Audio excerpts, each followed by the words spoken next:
Welcome to our session on data-driven solutions overcoming systemic barriers to advance gender parity in healthcare. Health Connect South and the Gender Parity Collaborative are both focused on the intersection of innovation and collaboration. The Health Connect South is convening this community for a cause. The Gender Parity Collaborative of 15 companies is focused on advancing gender parity in healthcare. And you'll hear from 3 of those companies today and their personal experiences and their unique results. It's an honor for all of us to be with you today, particularly given the significance of the region in global health.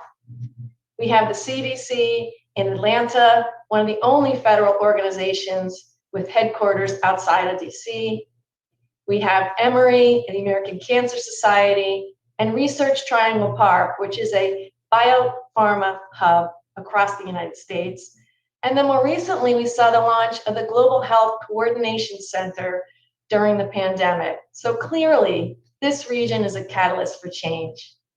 The Gender Parity Collaborative is also a catalyst for change, advancing women by overcoming the systemic barriers that keep them in their way to really have an impact on health outcomes. These 15 companies have really convened and come together and were formed on the tenets of the Healthcare Businesswomen's Association, a global nonprofit with over 11,000 members. Together, we are advancing women in healthcare. Some of the values that brought these companies together are to be accountable, to be data-driven, and to really be actionable, and to work across competitive lines. In some cases, these companies work in that way, but here, when they come together as the collaborative, they're focused on the industry impact and the societal impact as a result of having more women at those positions of parity. So let me introduce the 3 members of the panel that are with us today, because they are clearly leading the change within their organizations and really championing a culture that are advancing women. So let me begin by introducing Adam Dubois, who is the Chief Compliance and also the Ethics Officer at Bristol Myers Squibb. And Bristol Myers Squibb was one of the founding members. Welcome, Adam. Also in introducing Nicola Greenway from Takeda. And Nicola is the Human Resource Lead, the SVP, across manufacturing, supply chain, as well as quality. And Devray Kirkland from Cardinal Health. And Devray is the Chief Equity Officer at Cardinal Health. So welcome, everyone. Great to see you all. Thank you. So maybe we'll start with the first question. So maybe if I can just begin with Devray. If you could share a little bit about why is it so critical for Cardinal Health to be part of the collaborative? And then also, what benefits have you seen?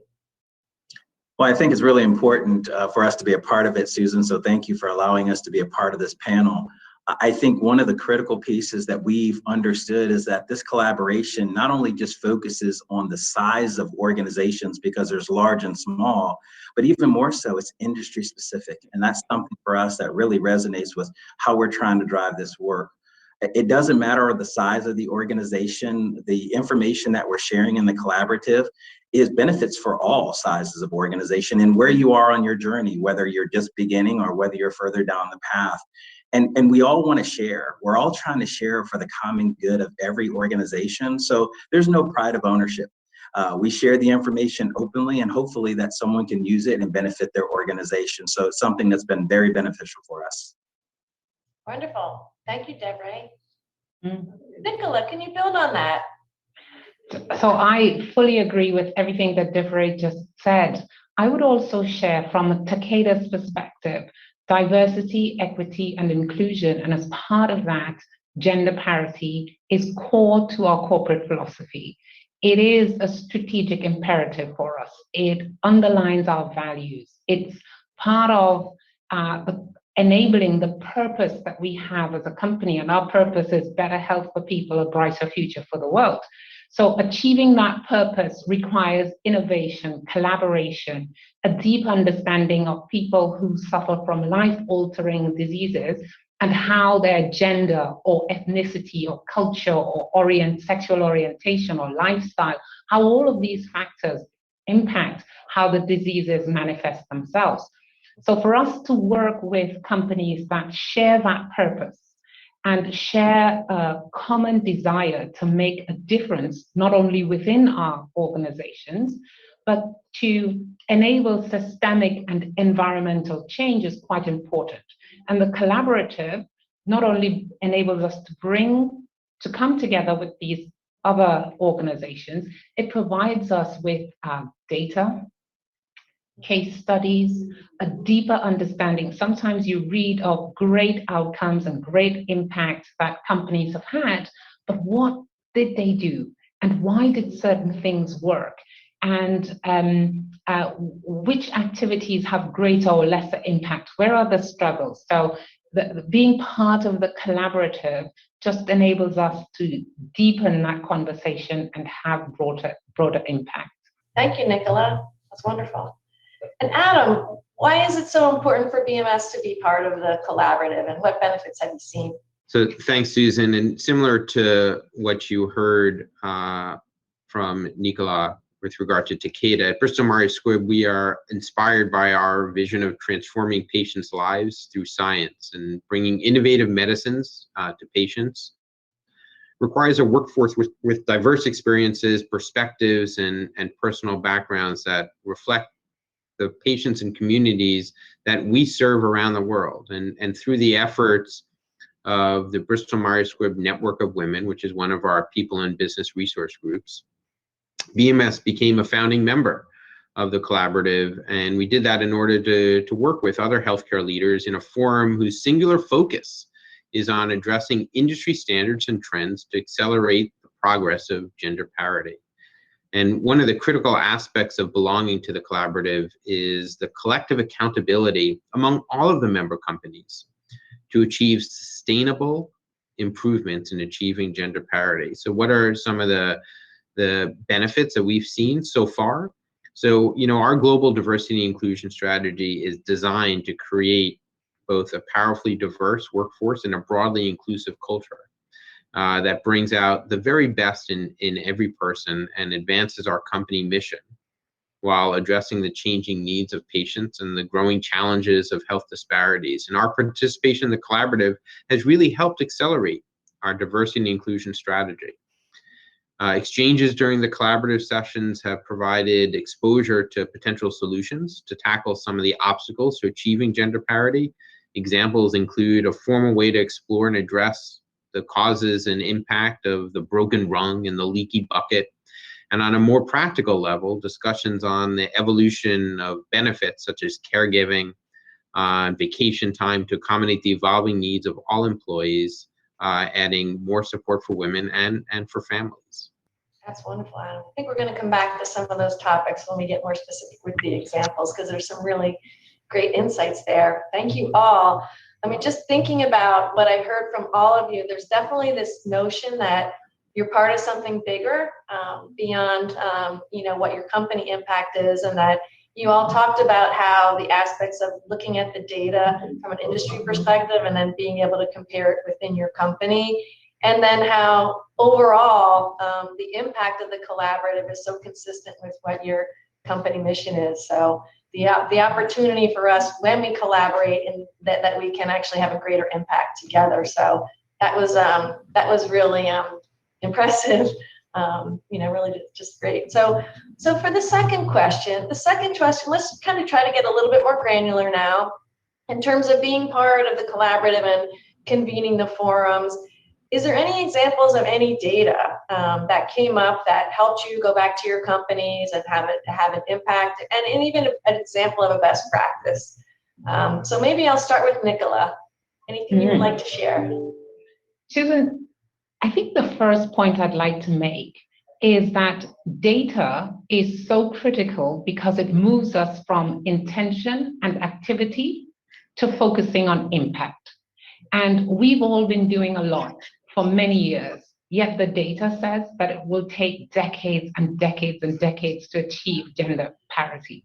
So the data helps us to understand what the real issues are, to start to get to some of the root causes, to track correlation between activity and outcomes, so that we are really driving change within our organizations, and then because we're working together across our industry. And the data that we've had access to via the collaborative has certainly enabled me to have greater, more nuanced conversations with our CXOs. So we're able to see companies like ourselves that have really been working on this. What impact has it had in terms of addressing progression of women into most senior roles, addressing issues like the broken rung, addressing intersectionality, because we could see how our industry performs against other industries, but we're also able to see how the collaborative performs against the wider industry. And as I said, from my perspective, data really does change the conversation. But one of the best practices that I've also found really helpful, we've worked together as a collaborative to define roadmaps on critical areas. For example, enabling men as allies, or advancing women of color.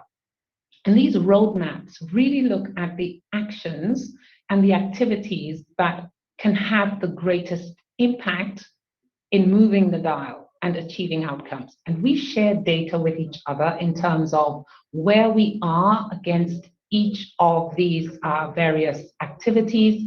And we go even deeper through the collaborative cafes to look at case studies and understand how that works, what made it work. So the data we have access to and the dialogue we're able to have enables me to bring examples back into the company, advance our own strategy, and engage the CXOs in a way, data is helpful to them, particularly when you're looking much more broadly. Nicola, that was very helpful. I think there you kind of teed up that there are some larger, more executive forums that tackle some of the bigger strategic issues. And then in between the meetings, there's more, we call it informal. The cafe term sort of suggests that with the coffee barista kind of concept, but where you can bring other members of your team to listen in, and or you get really practical tools that you can bring back to your company. So thank you definitely for sharing that. So Adam, what examples have you seen on the data and any best practices that have been meaningful for Bristol Myers Squibb? Yeah, thanks, Susan. So, I'm going to go back to accountability. And as a member of the collaborative, we are holding ourselves accountable by sharing externally our representation numbers of women and women of color and the commitments that BMS has made to achieve gender parity. And earlier this year, we actually released our report entitled "In This Together, Our Commitment to Global Diversity and Inclusion," which highlights our transformative business model and the goals for our people and our culture. And in addition, participating in the Women in the Workplace study provides BMS with an opportunity to view progress with an external industry benchmark of collaborative members and non-members. And in terms of best practices, I think two of the best practices that we've noted as a result of participating in the collaborative are transparency and, again, accountability. And as a member company in the collaborative, BMS holds itself accountable to achieving gender parity, to evolve existing programs and create new programs that will continue to move us to our goals. And transparently sharing our progress, which is, quite frankly, something new for BMS and many other companies, provides the opportunity to discuss efforts, what has worked, what has not been successful among industry colleagues who are all working towards the same goal. Adam, that was great. Thank you for underscoring how values and that accountability being one of them is what's really led to a lot of the critical progress, and that it's the value within your company and also within the collaborative, and how that's been so meaningful. Congratulations on your results, and more importantly, that report as well.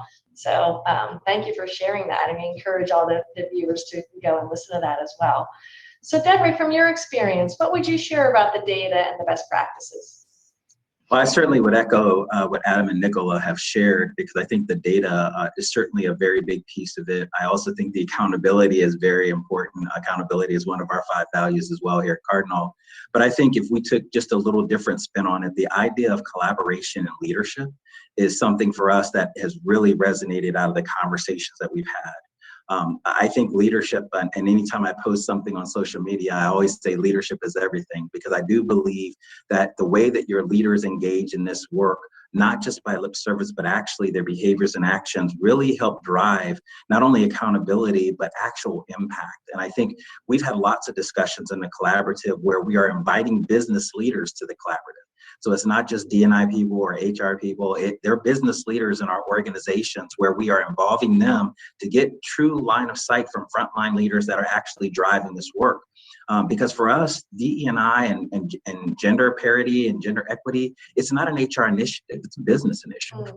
We know that this is critically important for us to help us grow our business into the way that we want it to be, not only supporting the culture that we want. And I think that as we look at all of this work that's happened and taken place, again, going back to the transparency, just like Adam mentioned, we are coming out with a CSR report that will have some external information that we're sharing from the standpoint of goals that we are setting up for our organization for 2030.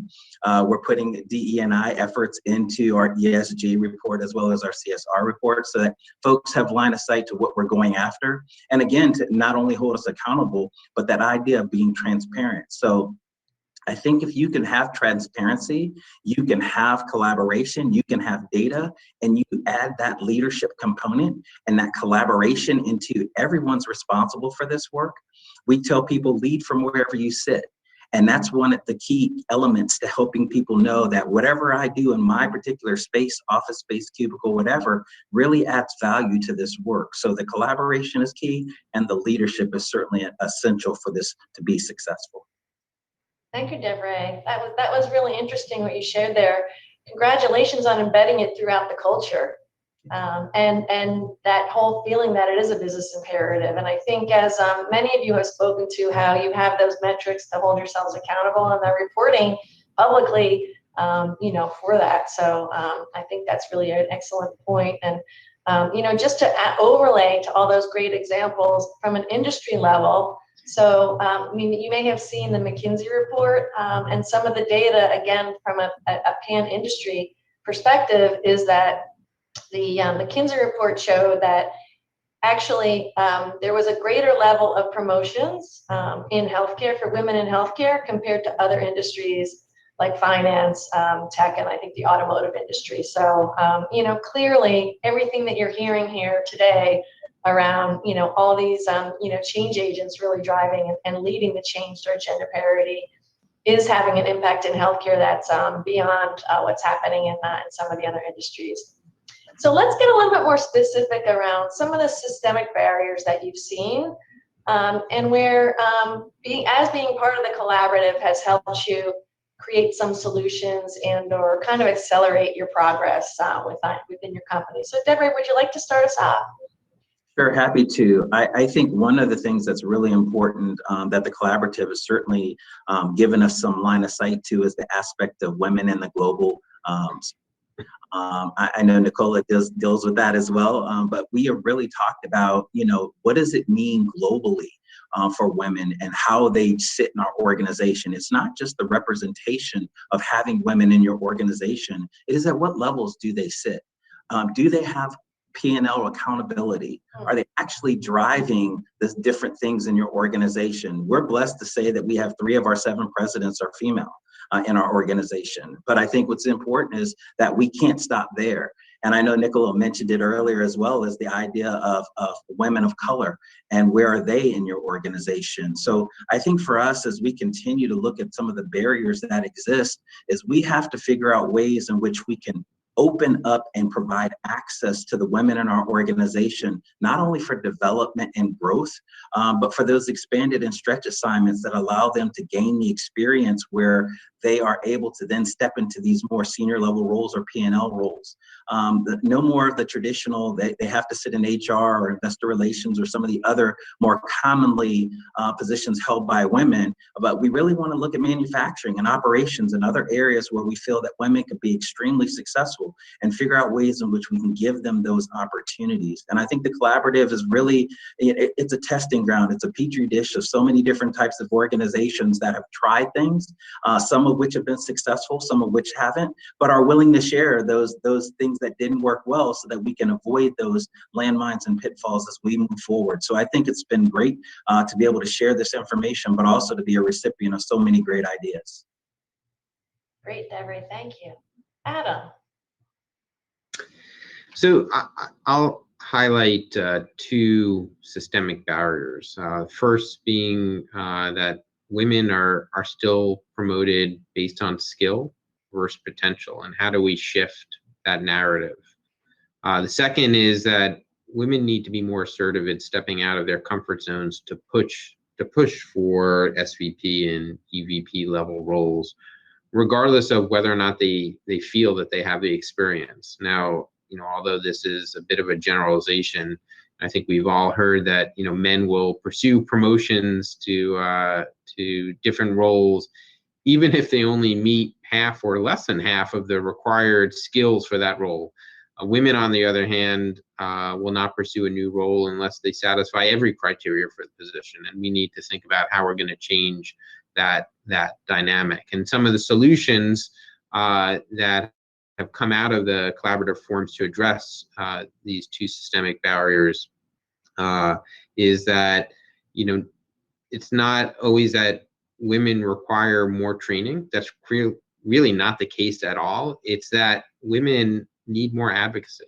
And one of the solutions we are launching through the Bristol-Myers Squibb network of women is resulting from the collaborative exchanges, and that's an executive sponsorship program.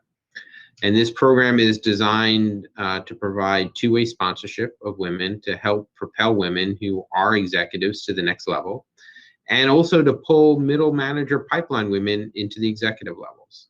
And through our Bristol-Myers Squibb network of women, we're actually going to begin utilizing our gender advocates. That's including over 200 men that, quite frankly, we've trained through a program that we call Creating Male Allies to help support this effort. When I first, now about 5 years ago, became involved with the Bristol-Myers Squibb network of women, there were literally a handful of men at BMS who were part of BNOW. And we grew that membership to now it's over 1,000 men, roughly 20% of the group. And that was only the first step. The second step was, what do we do now that we have these over 1,000 men who clearly express an interest in this people in business resource group? How do we actually create advocates out of them? And we basically designed a program to do just that. And as I said, now we're going to utilize these advocates to help propel women to the next level. Thank you, Adam. Nicola, tell us. One of the things that DeVray said that really resonated with me is looking at where women sit within the organization. I think sometimes when we look at overall numbers, we think we have made a lot of progress in terms of diversity or representation. But have we actually made as much progress in terms of inclusion? And inclusion through flexibility and allowing women to build great experiences alongside the other responsibilities that they have. So as a result, we have some broken rungs, the point at which the number of women who can progress through to senior positions really starts to drop. And what we found in talking through at the collaborative level, but also looking within our organization, is that that broken rung is different depending on the part of the business. So and what the pivotal roles are differs depending on the part of the business. So for R&D, it may be a particular type of role. In a commercial organization, it might be a regional manager. Within manufacturing, it might be a site head. How do we bring women into those roles? So within Takeda, we are really looking at succession planning and looking at developing people to take on these key pivotal roles that will be particularly important by the time they're being considered for senior vice president positions. And we think that, Adam said women need advocacy, but I think people in general need advice and guidance on how senior leaders and executives understand or think about what is required to be successful at an SVP level. And then people can really guide their career choices. But we have to enable the flexibility in how those roles are done so that people can take those positions. I think the second area that we need to look at in terms of systemic barriers is how we assess and select people for senior positions. Again, something Adam said that resonated, women are still more selected for skill than potential. I think, in addition to that, likability and fit become are still much more important in the success of women breaking through to senior roles. And fit and likability are not that measurable. And they're really, sometimes you wonder if it is a catch-all for, we can't find a very technical reason. So we will just talk about how you fit. And I think it is something that we need to look really closely at. A lot of the assessments that are used in executive leader selection are based on an understanding of what it takes, what successful leaders, executive leaders do today. And that population is predominantly male. And therefore, it doesn't recognize some of the specific and unique leadership skills that women bring to the workplace. So I think that is a particular area that we need to look at. And I think so true that we need to, again, back to a comment that Deborah made, it is looking at all aspects of your business. So when we're measuring gender parity at Takeda, we're looking at parity at all levels. We're looking across all BUs and functions. We're measuring in manufacturing the percentage of our successors who are female, the hires at senior levels and who are female, the promotions into these pivotal roles who are females, and then having the leadership conversation around, so what do we do about that? What is it that we need to enable, and we can only do as a leadership team, because it's beyond the action of the individual manager. And some of our colleagues in the collaborative have shared where they've had great successes by facilitating those conversations. Thank you, Nicola. Definitely some interesting themes to look at, women at all levels and then all functions of the organizations, and some very really unique and really impactful programs that you're all leading. Maybe we can just come back to one of the themes that came up was sponsorship. So, Deborah, meeting with some of your other executives, I kind of got a sense of the tone from the top, which is so important. So maybe you could just add some color on that. Yeah, I think the importance of senior level leadership really cannot be underestimated. It is so critical. And I think that we are blessed at our organization to not only have a CEO that understands it, but our top 8 positions in our organization that really understand the importance of this work, why it's beneficial to us, and how it's going to help our culture as an organization be successful. I think we spend a lot of time, just pointing at the leaders at the top because they do set the tone. But I think the way that their impact and sphere of influence really resonates throughout the organization really sends a positive reinforcing message that this is important. And when leaders spend time talking about it on a consistent basis, not just every now and then, but on a consistent basis, it really drives significant sustainable impact on the organization. And so I'm really excited that we have the benefit of that from our leadership. And that is something that is truly making a difference within our organization.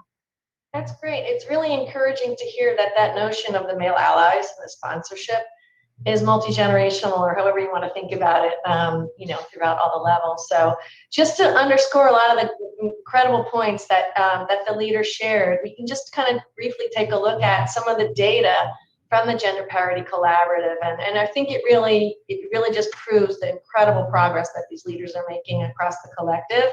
And so between 2018 to 2020, we looked at kind of two cohorts of women across all these companies in the collaborative. And the first was looking at the VP level or higher. And it was so impressive. What we saw was a 27% increase in women at those levels when the industry declined by 9%. So that just kind of speaks to what was, initially talked about in terms of the collaborative data versus the industry comparison. And the other data cut that we looked at was for SPPs and higher. And if you think about what a lot of these unique programs that the companies are doing, it really is at that level where we can really start to have a greater influence on the corporate decision making and influence. And here in that 2-year period, the number doubled from 24% of women to 48% within these 15 companies. So hopefully that's getting everybody uneasy on their chairs to say they need to start something, back at their company. So now, just advance to the next question, which is, really from your own personal experience, what advice would you give to someone in the audience about getting started who may be interested in starting a collaborative, and of course, really kind of focused on this advancing women to have a greater societal impact? So Adam, why don't you start this time? So I would say, be prepared to have the hard conversations, be open to different perspectives, listen without the need to justify or validate your own perspective or position. Be willing to challenge the status quo of existing strategies and approaches to advancing women. We're approaching a post-COVID work environment. Hybrid and remote working are becoming the normal, and traditional roles and responsibilities are becoming more blurred. And quite frankly, I think we need to take advantage of this change to ensure that we create the right environment to accelerate gender parity. Right. It's an interesting point around the environment. I think that ties back to some of the things Nicola was talking around in terms of the male versus female, expectations around that, how that collaborates or connects into the workplace, for sure. So Nicola, what advice would you give someone in the audience? I would say a few things. Get the right people in the room to discuss the issue, understand it.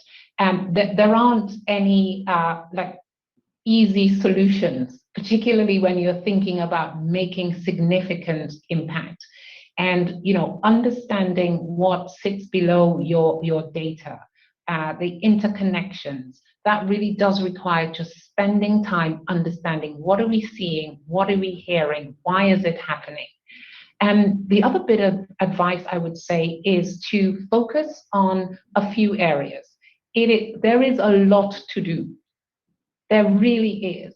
But, one of the things we've learned through many examples on the collaborative is that having an impact that people can see, and they can see a progression, like some of the data you just shared, Susan, is important.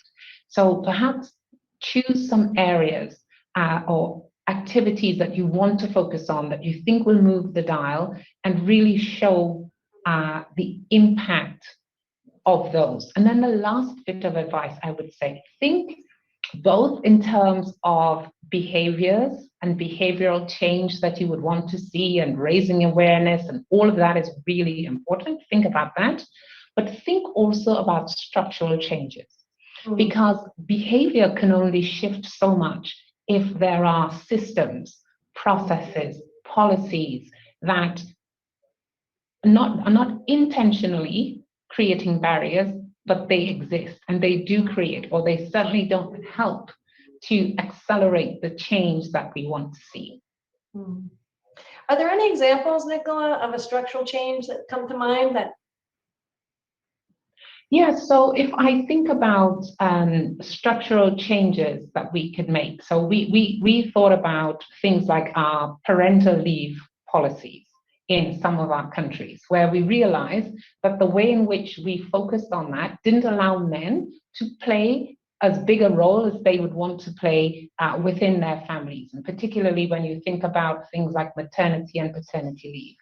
And something like that not only enables men to make that contribution, it actually shifts the dialogue around maternity and the impact of that on careers, the impact of taking time out of work. Earlier this week, we were having a panel discussion on pay equity, for example, and one of our leaders was sharing that for the first time in his career, he has taken time out as a parent, and how much that has shifted his understanding of what this issue has been for women. So think about how that has driven even how he is able to be an ally and the decisions, he is responsible for a significant business, and how that influences the decisions that he takes. So, but that's an example for me of a structural change, or thinking about how you run your talent processes or how you run your talent acquisition processes. Just a few. No, that's a great example. I mean, I think it ties back to what you were speaking of earlier around the different conditions for men and women, right? I know you talked about it in the context of promotion, but specifically to work-life balance, if that's the right way to describe it. And I think that taps into what Adam was saying around your example you just gave was more maternity, but in his situation where he was saying in this hybrid workforce, it's affecting the family, everyone, right? In so many different ways. It's really flipped it on its side now, and we've all kind of been dealing with it over the last 18 months or 2 years. And so it's really encouraging to see that the company policies, to your point around the structural changes, are helping impact that. So yeah, that's great. So Deborah, what advice would you have for the audience? Yeah, I certainly think that all the points that Nicola and Adam brought up are significant ones. We've talked a lot about data and the understanding of the data in your organization. I think that's a critical place to start to really understand, because to Nicola's point, there's so much to do. There's so many different ways you can approach doing this work, but understanding where the biggest opportunities are within your organization that give you the greatest opportunity to make a positive impact is understanding where that is first before you just start doing things. Because I think a lot of times, in organizations, we want activity so that people see us doing things that are working towards what we think is the greater good of the organization. But then you look back and say, are they really making the impact that we want out of the effort? And that sometimes is not the case. So I think really looking at that and realizing that this is going to take time, this is a journey. And at times you're going to make baby steps. And a lot of times we say that there are moments that matter in your organization. And if you can continue to put moments that matter together, those moments then turn into momentum. And when you get that momentum as an organization, things start to feel different, look different, and then all of a sudden become different. And people start asking, well, how are you doing that? You're weaving this work into the thread of your organization and into the fabric of what you are and who you are. And when you do that, I think that really gives you the opportunity to work moving forward. Your leadership has to be supportive at all levels, not just the top. You have to be top down, bottom up, and middle out from the work that you're doing in order to make sure that you're touching all the different facets that exist in your organization, so that it's not just certain pockets of your organization that are moving, it's your entire organization that is moving. And that is really something that I think is significant for all of us. So taking it one step at a time, recognizing the baby steps are just as significant as the large jumps. And Susan, Deborah just prompted another thought for me, if I can add to what was said so far. Gender parity is a business issue, like many other business issues we have. And if you think about how all of the leaders sitting in the audience today would be thinking about a critical business challenge that they had, if you had an underperforming business, and we are underperforming because there is a gap in terms of gender equity, or you were trying to turn around a business, how would you do it? You would understand the data, you would understand current performance, you would get your best talent, you would look for the critical skills that you need, you would hold people accountable, you will set targets, you would follow up, you would be personally involved. You won't give up at the first sign of a challenge. If something that you're working on doesn't work, you would say, that didn't work, let's understand why, let's work on another issue. So I would say, let's think about this. It is a business critical issue, and let's address it like we would address a business critical issue. Yeah, and to that point, I mean, I know at BMS, and I'm sure at Takeda and Cardinal Health, this is not sort of peripheral issue. This is something that's embedded in our company goals and objectives, and something that not only are our leaders held accountable, but every person in the organization who can make a difference is held accountable to our diversity and inclusion goals. And it really, as I think Devray said, it's got to be woven into the fabric of who you are as a company. Great, Adam. I think we have time for one more question. So maybe if we could just reflect on, each of you have had different experiences being part of the collaborative. Maybe you could just share something that you personally learned that either, in our industry, we're doing more collaborations and partnerships. So if there's either anything, kind of related to that, or just as a leader that you gained from the experience that you might want to share. Nicola, would you be open to maybe starting us off on that? I think the point about transparency was a key one for me, really. Just thinking about how you have to have that level of transparency to be able to collaborate. And that's for us as a collaborative, and then to really have traction. So that was a key takeaway. Thank you, Nicola. Devray, how about for you? I think one of the key takeaways for me is that there are multiple ways to go after the same issue, and being able to be open. And I think Adam talked about that earlier, but the willingness to be open to hear and digest other perspectives is one that I think is critically important. And I go into so many of our meetings just listening. It's you have 2 ears and 1 mouth, twice as much listening as you do talking. And I think that for me has been something that's been extremely beneficial, because I get so many different perspectives, different ways to even sometimes look at the same thought process, but in a different way that might work and resonate differently. So I think for me, that's been just tremendous. And I'm truly blessed to have that opportunity. Thank you, Devray. Adam, personally, what's come up for you? So I would say it's the commonality of purpose, and to be in a room with our peers and listen to quite frankly the same struggles that we have, they share, and we all want to achieve the same end goal of gender parity, and being able to have that really rich dialogue together has been incredibly fulfilling. You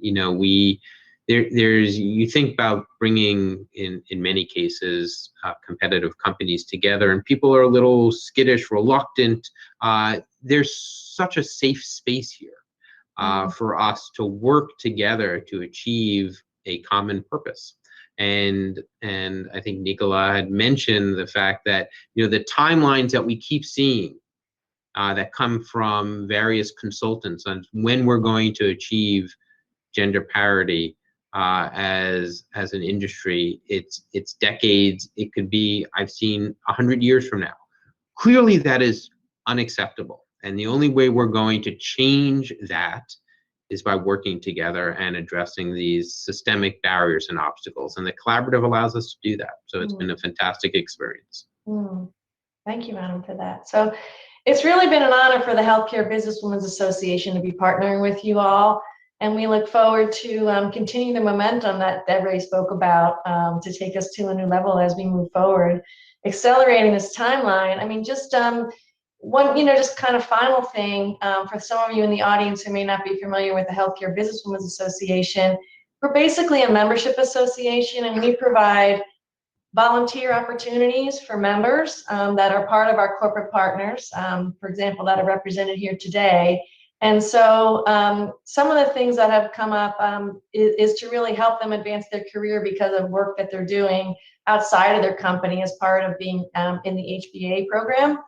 So Deborah, you talked about the importance of, quote, having the right people, and you talked about where they were in the organization, but maybe before we close, if you could give us some, and if anyone else has anything else to add as well, just an example of how someone from your organization who came and participated in a collaborative session grew as a leader, and or came back in the company and had an impact, or anything come to mind? Yeah, certainly. So we had a gentleman by the name of Rob Slishberg actually attended one of the sessions, and Rob also sits on our Women's Impact Network for our employee resource group, and he is actually leading the Men as Allies work for that group. And I think that his involvement in this has really, I don't know so much as enhanced him as a leader, but I think have given him different things to consider as he's trying to help us guide that work within our organization. And Rob is extremely supportive of allyship across the organization, and really influential leader within our organization. But I think even more so, being able to hear different perspectives, to Adam's point about similar topics and issues, really has been able to just continue us growing in that space. And I think it's just been a great opportunity for us to involve leaders. So I would certainly say anyone interested should have more leaders get involved in the process. Thank you, Deborah. Anything else? Anyone else wants to add, or? It's okay if nothing comes to mind. So maybe we'll just do one more lightning rod around, and if everyone just wants to, in closing, share anything more with the audience. So Adam, would you like to go first, just to? If it's a lightning round, I'll say, incredibly important topic. Keep the energy high, tackle the obstacles, don't get frustrated, and together we'll get there. Thank you, Adam. Nicola. I'll say something that I said just a few minutes ago. It is business critical, and you should give it the priority that you would give a business critical issue.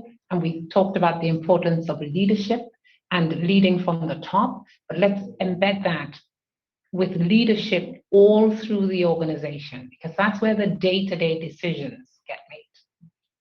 Thank you, Nicola. And Deborah. I would say don't fear discomfort, lean into it, and realize that it's going to take intentional commitment for a sustained period of time for you to see the impact that you want to see within your organization or within your environment. It's great work, and we need everybody's support. Thank you, Deborah. So a heartfelt thank you to all these esteemed panelists for sharing their experiences. We hope that you are inspired to create your own collaborative, and we encourage you to look at our data and also to ask us any questions. We're here. We want to really advance gender parity from an industry perspective. So we welcome that. So thank you so much, and enjoy the rest of your conference.